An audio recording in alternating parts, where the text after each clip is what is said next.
बच्चों, अभाज्य गुणनखंड विधि द्वारा HCF और LCM ज्ञात करना है। हमारे पास है 17, 23 और 29, ये तीन संख्याएं हैं। इनका HCF और LCM ज्ञात करना है। बच्चों, पहले अभाज्य गुणनखंड के लिए यहाँ पर हम 17 है ये देखेंगे कि ये किस पहाड़े पर भाग होता है। बच्चों, सबसे पहले हमें ये पता होना चाहिए कि अभाज्य संख्याएं कौन सी होती है। 20 तक की अभाज्य संख्याएं आपको याद होगी। 2, 3, 5, 7, 11, 13, 17, 19। अब बच्चों, जो ये 17 है ये एक अभाज्य संख्या है। यहाँ पर ये 17 है बच्चों, ये एक अभाज्य संख्या है। और अभाज्य संख्या का मतलब होता है वो केवल अपने पहाड़े पर या एक पर ही भाग होती है, कोई और संख्या इसे भाग नहीं कर सकती। आप देख सकते हो 2 के पहाड़े पर, 3 के पर भी नहीं जाएगा, 5 पर भी नहीं, 7 पर भी नहीं, 11 भी नहीं, 13 भी नहीं, ये सिर्फ 17 के पहाड़े पर जाएगा। 17 एकम 17। तो बच्चों, 17 को हम केवल ऐसे ही लिख सकते हैं, 17 गुणा 1, ऐसे ही लिख सकते हैं। अब बच्चों, आ गई बात 23 की।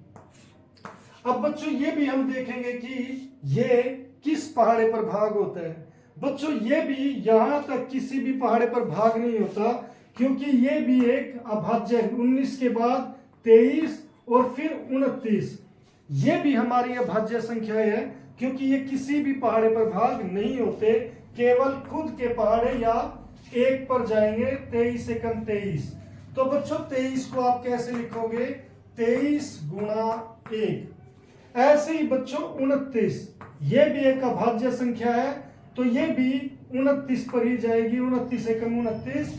तो बच्चों, 29 को कैसे लिखोगे आप? 29 गुणा 1। अब बच्चों, में इनका निकालना है HCF। HCF किस किस का? 17, 23 और 29 का। अब बच्चों, HCF क्या होता है? जो इन तीनों में कॉमन है। यहां पर जो चीज कॉमन है बच्चों, यहां पर 17 इसमें है, इसमें नहीं, तो हम 17 नहीं लिखेंगे। 23 इसमें नहीं लिखेंगे। 29 इसमें नहीं लिखेंगे।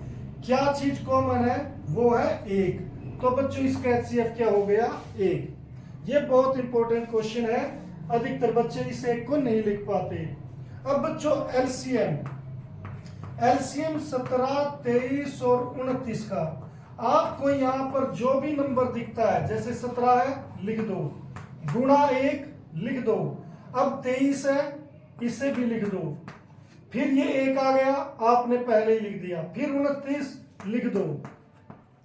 फिर 1 आ गया, अब 1 आप पहले ही लिख चुके हो। जो एक बार नंबर लिख दिया तो आप उसे बस दोबारा ना लिखे। अब बच्चों, हमें इनकी गुणा करनी है। 17 एकम 17 होता है। 17 की गुणा 23 से करोगे। अब तो बच्चों, 23 की 17 से गुणा करोगे। आपको कुछ डायरेक्ट गुणा भी बता देते हैं बच्चों। अगर आपको 17 का पहाड़ा आता है तो आप सीधे 17 से गुणा कर सकते हो। 17 तिया 51 हासिल 5। 17 दूनी 34 और 5 क्या हो जाएगा? 39। अब बच्चों, आपको 29 का अगर आपको पहाड़ा आता है तो आप ऐसे ही कर दो, वरना आप क्या करो? 9 की गुणा 1 से पहले 9, निम्न 81 हासिल 8, 9 तिया 27 और 8, 27 और 8 कितने हो जाएंगे बच्चों? 35। फिर यहां पर 2 की गुणा 2 की 1 से, 2 एकम 2, 2 निम्न 18 हासिल 1, 2 तिया 6 और 1 7। तो बच्चों, ये 9, फिर 3, 8 और 5 13 हासिल 1, 7 और 3 10 और 1 11। तो बच्चों, ये हमारा इसका LCM आ गया 11,339। तो इस तरीके से बच्चों, अभाज्य गुणनखंड विधि द्वारा हम इसका LCM और HCF निकाल सकते हैं।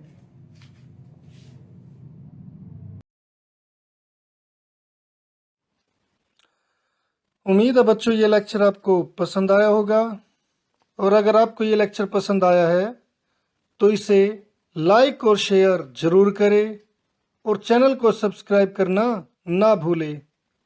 तो मिलते हैं फिर नेक्स्ट लेक्चर में। तब तक के लिए bye, have a nice day.